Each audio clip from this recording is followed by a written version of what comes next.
ಅನೈತಿಕ ಚಟುವಟಿಕೆ ನಡೆಸ್ತಾ ಇದ್ದಂತಹ ಆರೋಪದ ಮೇಲೆ ಮಂಗಳೂರಿನ ಬಿಜೆನಲ್ಲಿ ಕಾರ್ಯನಿರ್ವಹಿಸ್ತಾ ಇದ್ದಂತಹ ಒಂದು ಬ್ಯೂಟಿ ಸಲೂನ್ಗೆ ಮಂಗಳೂರು ಪೊಲೀಸರು ದಾಳಿ ನಡೆಸಿದ್ದಾರೆ.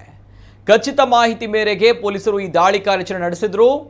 ಈ ಬ್ಯೂಟಿ ಸಲೂನ್ ಉಡುಪಿಯ ಬ್ರಹ್ಮಗಿರಿ ನಿವಾಸಿಯೊಬ್ಬರ ಒಡೆತನದಲ್ಲಿದೆ ಎಂದು ಪೊಲೀಸರು ಮಾಹಿತಿ ನೀಡಿದ್ದಾರೆ.